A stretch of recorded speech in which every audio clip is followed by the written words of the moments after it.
Hey everyone, welcome to a new episode of the Red Devils Corner Kick Podcast, a fan podcast dedicated to Manchester United Football Club. As always, like, subscribe, follow, whether on YouTube, Apple Podcasts, or Spotify, and you can follow on socials on Instagram, TikTok, and X. Thank you to those who've been subscribing, following, commenting, liking, everything. I greatly do appreciate the support, the feedback. I love it. Thank you for helping me grow this as well. I'm still continuing to grow. I am slowly going to try and make myself better with the episode. So please be patient. And again, thank you.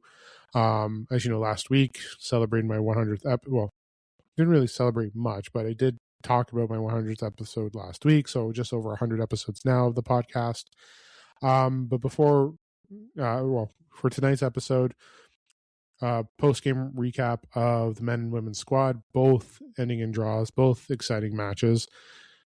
Talking about the preview for Juventus versus United's women's squad, which is going on tomorrow. Also, talking about stuff that's been happening post-game after the draw against Bournemouth. Obviously, the Kobe Mainoo brothers t-shirt has been the talk of the town. Not only that, the Kobe shirt, Bruno Fernandes' interview that happened during the international break, that's come to light as well. The air-quoted Ruben Amorim change formation is coming. He has talked about this before. So that's going to happen a little bit more later on. I want to get to the matches, then the preview, and so on and so forth. Part of it also is delayed, so I do apologize for not getting out the post-game episode Sunday. Not getting the post game out yesterday for the men's squad. Part of the holdup was I was unable to watch the women's game yesterday, not yesterday, on Sunday. So tried to rewatch the game just to see everything, the goals, the movement of the ball, how everyone played for that. Overall, it was for 75 minutes, it was all Tottenham for that game. But I'm going to talk about that later in a moment. But the two main focuses is the recaps of the matches. I'm going to start with the men's squad first, go into the women's squad, then go into the preview for tomorrow's Juventus match, then go into the post-game men's reaction, post-game era, what I mean. The fallout of the game, to say the least. Excuse me. My cold went away, then it came back. Now today, it's just, come on. So I use my voice every day. So sometimes, I'm always talking every day, and that can, and plus doing multiple episodes of the podcast, can get my voice to come back and be a little dry. But yes, the cold went away. And now today it's just been, my throat has been nagging me to beyond belief. All right, let's get to the men's squad. Why? Because, I said I was going to start with the men's squad. Okay, we had a 4-4 draw yesterday against Bournemouth. To say that it was boring is an understatement. Overall, it's your opinion how to look at it. Mine was, it was a roller coaster. We started off strong. We let in a stupid goal, got it back, leading at halftime, which has been the story of it. I don't care about the record about wins, homes at halftime, blah, blah, blah. I don't care about that. We've also had, again, we would give up 2 goals very quickly. And then we draw it, take the lead, and then we fumble it right there. Listen, offensively, we were fan-fucking-tastic. Defensively, shit. That's how I'm going to describe it. Listen, Lemens was great as a keeper, made lots of saves. Like he did. He kept us in it. The mid continues to be an issue, but the back three, they got their butts kicked. You can talk about the mid for some of the goals. Obviously the free kick tough to defend. The first goal, Luke Shaw, just like the way the ball moved, Luke Shaw got tossed. Luke Shaw looks like he lost control of the ball, tried to get it back, got tossed. If you look at it here, the bump, and then they take the break, and you see Semeneo score. I did the first goal for United, and then the final two, just the way they just passed it perfectly into the legs, and they just cut through our D. Some players defensively were not great. Bruno, obviously, Ahmad, who was there for a goal. Aiden Heaven, you can be mixed about. But yeah, Luke Shaw, I thought was our worst. Unfortunately, a lot of the goals came from that middle point. And like again, Lamens can stop. Can you question one or two that he could stop? Maybe. But overall, offensively, obviously you saw the first goal. Second goal with a set piece, wonderful corner by Bruno. Another free kick goal by Bruno to tie it up. Sesko carrying, doing the cross in, obviously got the members bounce, if you know that golf reference, to Cunha, and Cunha taking the lead. And then obviously we saw the goal to draw it.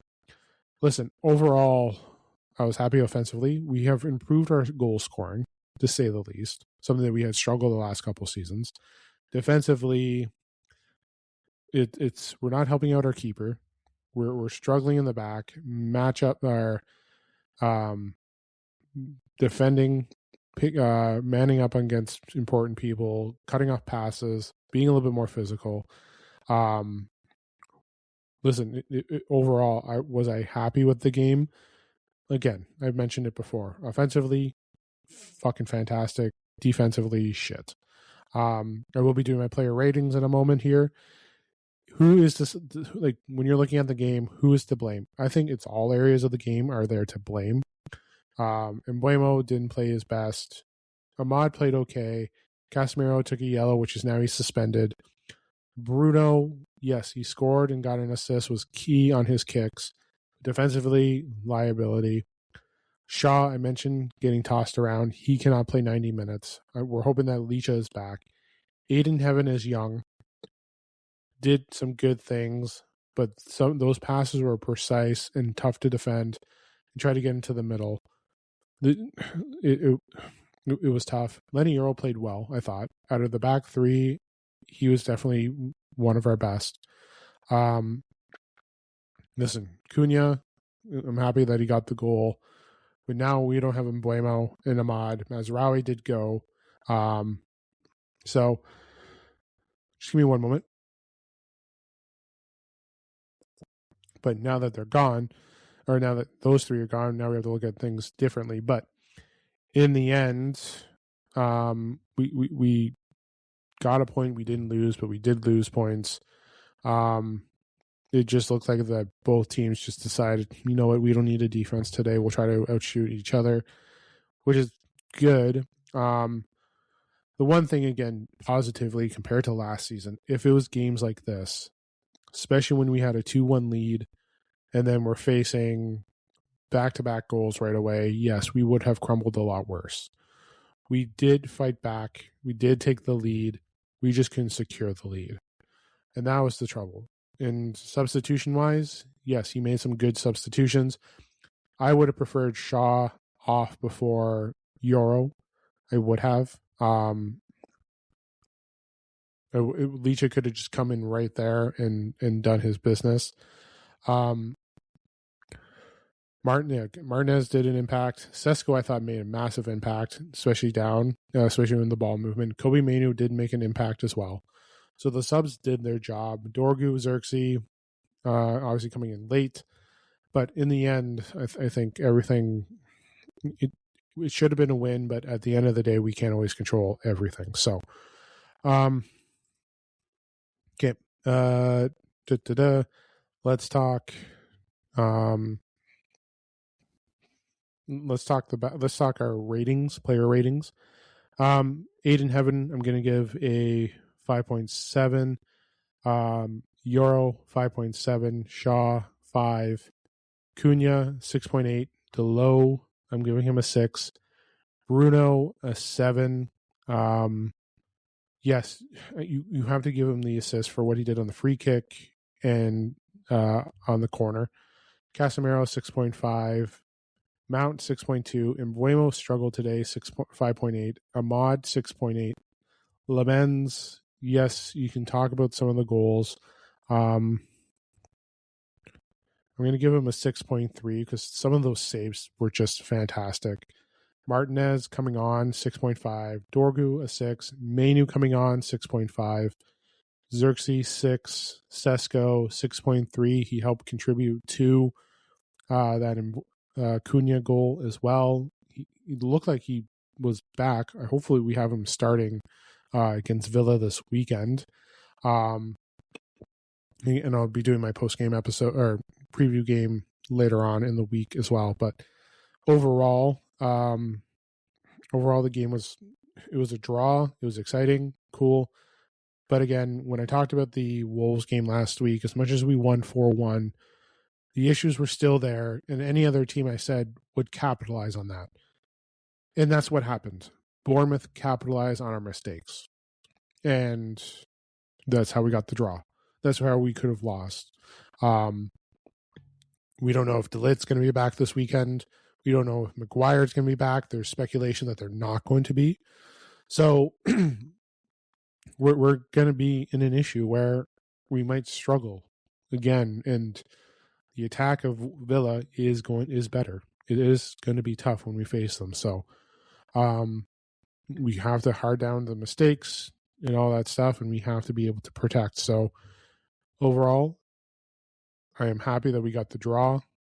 I'm happy things worked out. I'm happy we didn't lose the game, but I'm also disappointed that we struggled with the goals. We struggled with we struggled with defense, the midfield, all the issues that I talked about in the win last week showed up here. So, but yes. Okay. So, sorry, I'm retraining my thought here as much as I planned out the episode.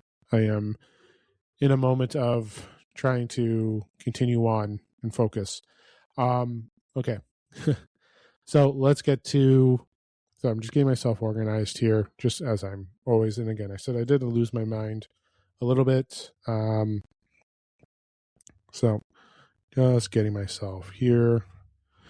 Okay, let's go to the women's game. Okay, so an exciting draw as well. Can I say tale of first 3 quarters versus the first 2/3 and then the last third? Listen, it was a draw 3-3. If you were watching the game, we did some good things on the attack, but Tottenham did defend well. Our transition, our movement worked out very well. Excuse me 1 second. Transition, everything moved. The ball movement was there. Just when you look at the game, they couldn't defend the cross. Those 2 goals, those 2 headers are hard to defend. Hard to defend for a tooless choice. They were. It looked like some of the Champions League game lingered into Sunday's game from what I was watching. They couldn't close. They couldn't finish. Obviously, everything continued on from that game, and we did have our struggles. As we watched the game, or as we saw the game move on, we saw things turn on. Again, in the last, 20 minutes, the United women started getting things to go their way. We saw the Toon goal.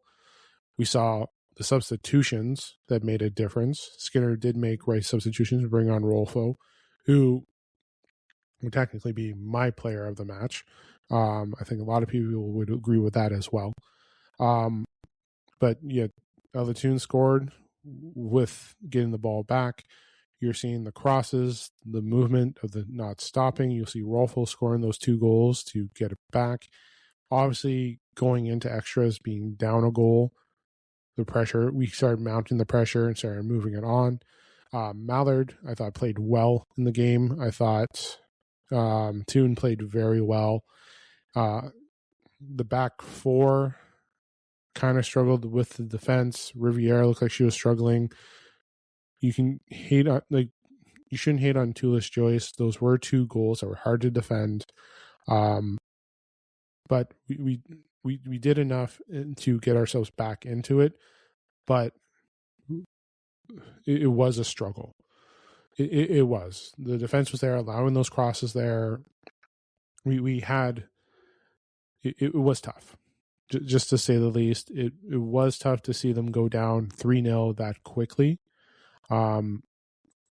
But they were able to bounce back with it, get themselves ready to go. They still gave up. And again, for some of our defenders, it was tough to defend, especially those crosses, those headers. It was tough for them. But as you saw the game go on, they did get better. Some players were struggling. Riviere, I thought, struggled a little bit. Olme got the yellow. Mallard, Park, I thought, did well. The one thing with Park earlier on, she should have taken some of her shots one time and scored. Obviously, we didn't see that. Toon played extremely well. We saw some things that were great, and we saw some movement that was fantastic, but the substitutions by Skinner were there, and that was great. Listen, they have an important game tomorrow against Juventus, Champions League. They have to rebound against that. Did they rebound against Spurs? No, but I think hopefully the momentum that they did at the end of the match in the final 20,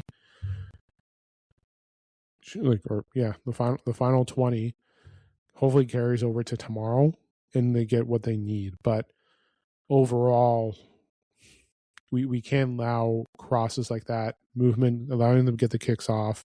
So a lot of those corners came from Sandberg's side where they made the cross, but they were excellent headers. They were.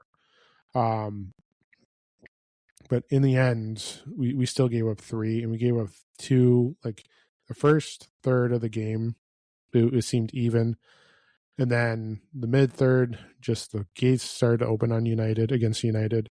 And then the final 20 minutes were like technically the final third, think about it.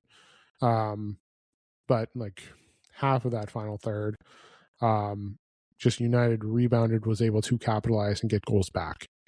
So realistically, you had a equal match, first third. Middle third was all Tottenham. I think mostly Tottenham, a little bit more than I should. I know I said 75 minutes because I mentioned the final 20, but the middle third, all Tottenham. The final 15 to 20 was all United.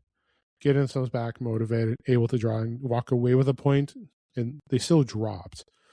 But they were able to find something because, again, the struggling on Wednesday, that definitely carried over into Sunday. Let's hope that what they did at the final third goes into tomorrow as well. Okay, player ratings, to say the least, for this. With the player ratings, Tulis Joyce, I'm going to give a 5.5. Still tough on those defense as well. Ball distribution, she's slowly working her way back, and we know that. But it looks like she did struggle a little bit. Sandberg, Janssen, 6.2. Letizier, I'm going to give a 6.2. Riviere, 6.2 as well. Miyazawa, 6.2. Turland, 6.6. Olme, 6.2. Park, 6.5. Mallard, 6.7. Toon, 6.8. Rolfo, 7.5. Big difference maker. And Galton, 6 for my matchup for them. Listen, at the end of the day, we can be happy with it, but also we need to make sure that we're continuing on the movement of the ball, using the attack. Again, we saw good things. The attack was there, the movement of the ball. It is just defending some of those goals were tough. and maybe I'm a little bit harsh on it. It could be, but realistically, we have to make sure everything is hopefully good to go with them, but they have to rebound again. Like, we can't rely on a 20-minute or 20-minute rally to get the team back. We have to be able to bounce back against it because, again, we're facing a very good Juventus side tomorrow. And let's get into the preview for that matchup. Okay. So the one thing, too, is with Champions League tomorrow, we do have it's an important game. At the end of the day, every game is important. Though the women's squad is, I believe, moved up in their fixture or moved up in the standings, they are still facing a very good Juventus squad, to say the least. We know what they've been capable of doing. Just getting everything ready for tomorrow. Lots of tournaments going on tomorrow. WSL, let's just see here. They always put the Champions League at the very bottom. So looking at it here, the standings, those are fixtures, always extra clicks. So obviously United have qualified, to say the least. They're in. We are up 5 points from there. We are, from my understanding is they are in from the points. Obviously, we have struggled. We are facing a very tough Juventus side. So we have to come away with something. We have to come away with some motivation. So that's the important thing. As much as we have 9 points, scoring has been a problem. Now, when you look at the goal differential, you'll understand that Wolfsburg game plus Lyon were 2 games that we did not want. So giving up those goals, was a challenge. So hopefully we can move on with that. Now, we do have teams still looking in, but we have to be able to get some points to continue on. Vålerenga, Heverlee, Leuven are some of those bottom teams there, but United need to get themselves back into it. We need to rebound tomorrow. We need to get goals back. We need to move the ball very well. So we have to take a look and see if this team can rebound from what they did against Lyon. They cannot allow us to struggle again. The pressure is going to be there. They are going to attack. We cannot capitalize on mistakes. Defensively, Lyon was fantastic. Juventus is going to be the exact same way, and they can score goals. Realistically, they can put up goals against us. We've only scored 6 in this tournament, and they've put up 13. Defensively, they've only let in 7, where we've let in 9. So tomorrow can be a challenge. What am I expecting I'm expecting the same probably lineup that they did last week, but realistically, I'm hoping Park is starting, Rolfo out on the left, Mallard in the middle. Hopefully Ella Toon gets the start as well. Hopefully, and then again, the back 4, you might look at a substitution where George is starting. I don't want to say these words, but maybe Riviere comes off the bench. She needs rest. I think this is the right time to rotate and get someone in. Look at that back 4. You're probably going to look at Owojo and Olme probably starting. Miyazawa could start, but she did play. She did play on Sunday a lot. So again, rotation is key. We have one more match after today, but I think today is important that we clear that out and get that win. Because it's 6 games. Yeah, because we're already in. Because it's 6 games, we're already in. So like, again, it is practice, it is help, but this is a team that you want to come away confident in getting a win, because when we get to those stages, we're going to be facing tougher opponents. We could be facing Lyon again. We could be facing Wolfsburg again, Arsenal, Chelsea, Barcelona, Real Madrid, Bayern. We could see Atletico again, but obviously with the way the standings are, but we have to be able to get things going. We have to move the ball in the middle. We have to look at stretching out on the wings. Transition is key. Again, they do a lot of movement out of the back, but try to stretch it. We can try with the team to stretch the field. It maybe work in our favor, get crosses in. But right now with the women's squad, we really need to start looking at the attack. Again, we have to get shots off. Last week, we got one shot. We had one corner. That wasn't until the 75th minute in the end against Lyon. We have to be better in those, not like statistically, no, but in those movements, we have to be way better than what it should be, because we have to be able to lay on the attack. We have to be able to score goals. We have to be able to improve and move the ball. Because again, as we continue on, we're going to be facing tougher opponents. We may be out of the knockout stage in that first game. We could be, depending on who we're playing. If it were to end today, we could be facing a very tough challenge. So right now, the squad has to be able to get everything going, get the ball moving. If we can take a win from Juventus and capitalize getting into even a higher spot, that can help us too. So this is a very important game. As much as I'm talking about we're already in for qualifications, if we can move up spots, that can help us too. With travel, with everything, having us there in a moment does help. So hopefully the women's squad can attack. Hopefully Skinner rotates, but rotating the right pieces, using people that they've used before. As much as we have a cup game on Sunday against Spurs, this is the game that we really need to work out. Because again, yes, we're in, but I think we'd be feeling better if we moved up a spot. Because if we can change positions, that changes our opponent too, going in. If we can get field advantage, that helps out as well.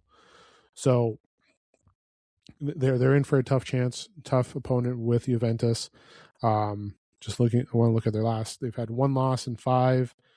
Let me just take a look at their fixtures of who they face in Champions League. They beat out Polton 5-0. Drawing against Lyon, that can be concerning. Beating Atletico Madrid 2-1. Obviously, we've played them. Losing to Bayern. And then beating Benfica. So, listen, we have, when we face opponents like this, especially those high-scoring ones, we have struggled. And we have to be able to control the pace of the game. So, hopefully, Skinner has some good tactics for tomorrow to play against this. Listen, the game will be on. I'll do my post-game tomorrow. Yes, I will actually be doing the post-game tomorrow. I know the last couple days, no. But hopefully me rebounding back and getting everything going will get into a rhythm back, but talking about the post-game with player ratings and everything as well. So hopefully we have a good game tomorrow. United gets themselves back into it. Defensively, we have to be better. The crosses, the movement, the mistakes, the passes have to be crisp. That is the one thing too, where some of our passes that you see, it looks like we're always a step behind. So hopefully we can get them back, get the ball moving, and get goals as well, because we really need to get this offense moving as well. So one more segment to go. Obviously, this is going to be a little bit of a combination, but let's look at post-game, well, should I say game fallout with the men's squad, with everything that's been coming up. Okay. Obviously, we are at a standstill. So this morning, well, if we saw yesterday, we saw United obviously drawing. We saw Kobe Mainoo's brother wearing a shirt saying "Free Kobe." That has come out after 24 hours.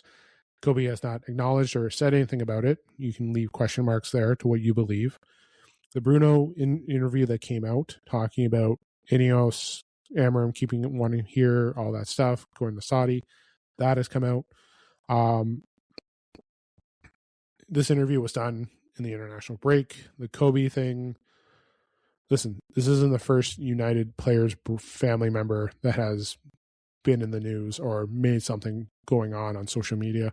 So we know what's there. What we do know is that there are struggles. We know the relationship between him and Amorim isn't the best, between Kobe and them. So they have to be working on something. Not only that, having this incident happen when you know that Casemiro is suspended for Sunday, you're going to be probably the starter. So how do you proceed going forth? Does that hurt your chances now? Listen, I've made my opinion about Kobe and Amorim, and I've said even some games Kobe should be in a lot more or starting. I have made my opinions on that. And I've made my opinions on the type of player Kobe has been and has been playing and has been struggling. So, listen, in the end, there are times I'm in favor of the manager and there's times I'm in favor of the player. I'm at this instance where the player, I get it, but you're making it out of, you're doing something that past players that we remove from the club for some of the people in their life really influx. Garnacho's brother was an issue. We know what happened with Rashford's brother. There has been instances like this. And we don't want Kobe to go down this trend, but it has been 24 hours and nothing has been said from what I've seen. So that could be a little cause for concern, especially with chemistry. You had Bruno's interview coming out today with it, talking about Ineos. He's talking about some of his teammates. The passion, the fight that they have for the club has to be there. This was done over a couple of weeks ago. It wasn't done like right after the game. This came out today. So the Man United PR department is definitely working overtime today with everything going on. Sorry about that cough. So you're seeing that PR happening right now. And then obviously everything coming into yesterday's Bournemouth game, you have Ruben Amorim's talk of, yes, they've been experimenting with the 4-4-3. Now, let me take you back into DeLorean, go 88 miles per hour. Let's just go back to a couple months ago. He's talking about the 3-4-3. He talked about the system, we know what it is. But there's also a press conference when he's talking about the system and how it's going to evolve and how we're doing things. So there we are, a couple months back, where he's talking about how we will be changing formations sometimes in the game, like a 4-3-3 or a 5. You know what I mean. So the 4-3-3 is not a surprise about that. There is talks of it will probably start off as a 3-4-3, but there's going to be games where we're going to transition into a 4-3-3, where we have to look at our back three. So for an example, you can have, let's say, Licha, Hit Heaven, and Yoro starting, where you can, whether you have Delo or Dorgu, you can switch it around, bring them to the back. So you have your 4-3-3. And then when you're looking at your wings, it all depends on who you have starting in different positions. So yes, is the 4-3-3 and everyone misreading into it? Probably, because he has mentioned this before in a press conference. So is this a surprise now? Yeah, no, yes and no. The only surprise is because the pressure and everyone talking about the magical words are 4-3-3. That's what it is. The last couple of weeks of formation, switching to a 4-3-3, back four, all this stuff has come through. So here we are again. So it's really nothing new. But Amorim is definitely going to be working even more overtime this week too, because you have Kobe doing what he's doing with his brother. So now he's going to be questioning whether he needs to start, and that hurts. That hurts. Casemiro's out for a suspension. Bruno is probably going to be moved up to a 10 because we don't have Mbuemo and we don't have Ahmad because they're out. We don't have Mazraoui, so we're down a wing back. So Bruno's going to have to be somewhere else. You only have Ugarte and Kobe. Fletcher's probably going to be in this weekend. So right now, the one player that you're hoping to have start is doing this now, which hurts him even more. And if he doesn't start this weekend, if he doesn't, we know the reason why. They made it out again. In the words of Sir Alex, nobody is bigger than this club. And that's how it always should have been, and it's always been kept in-house. Obviously, we know the talk of the academy and everything going on. Some players have posted stuff and they've retracted it, but there are reasons. We don't want player power. We don't want entitlement anymore, but here we are. So, listen, it is PR nightmare probably for United. It's definitely a gold mining hour for all social media and all fan channels and everything as well. But it's there. It's there. We knew there was issues. Now the issues have been amplified. And when you're coming off of the game like this, we're going into a weekend where we need to win. We need to get points. We're going to a stretch where we don't have 3 players that we crucially need. That's where it is. And that's where the struggle is. So this is going to continue on all week. I'm sure we're going to hear more about it when I do Friday's episode of the pod. I won't do a Thursday. I'll do a Friday. Where we're going to see more, again, problems happening. So hopefully Kobe does start. Hopefully there is an in-house talk about what's going on that they're able to salvage, because, again, we have an important game. But is the world going to be upset if he doesn't start? Are we going to blame a player because of a family? But at that same time, too, has that player said, hey, we need to knock it off? So that's there. Bruno, the captain, has spoken. There are some things going on. Yes, you can talk about Saudi, the sale, everything going on. Do you want him to go? Do you want him to stay? The money, being felt like he was being pushed out. But when we look at it in the end, the one thing too is the captain talking about the players need to show more. That's the captain saying the players need to stand out. We know some of the players that are there to fight. We know that some of the newcomers have come in to show the fight. But everyone has to be there. All players, everyone on board has to show the fight and dedication. So, yeah. Yeah, all right. I'm going to leave it there because there's going to be more about it this week. We know tomorrow, Thursday, Friday, going into the game this weekend, we know there's going to be ample, loving conversation. So, as always, like, subscribe, follow, whether on YouTube, Apple Podcast, or Spotify, and Instagram, TikTok as well. And as always, thank you for those who follow, like, subscribe, comment, feedback. I greatly do appreciate it. But yes, I'll be back tomorrow with the post game of the Women's Champions League. No episode Thursday. Going to be out Friday with the episode previewing, obviously, the men's game on Sunday against Aston Villa. And then the women's game. Let me just get Man United schedule up here. I'm getting there. I am getting there. There we go. And then the women's game. Why are you not cooperating with me? And then the women's game, we have...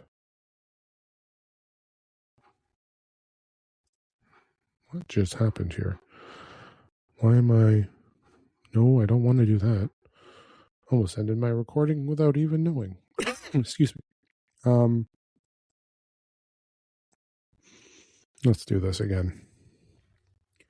Round 2. Get that up. Fixtures. Okay, West Ham, Lyon. And then we play Tottenham Sunday, 8 o'clock in the morning for the cup game. So it is a doubleheader for Manchester United. Again, Sunday against Juventus, and then afternoon against Aston Villa. So make sure you're tuning into those matchups as well. But yes, I'll be back tomorrow. Enjoy the game. Enjoy the rest of your Tuesday. This is the Red Devils Corner Kick podcast. Glory, glory, Man United.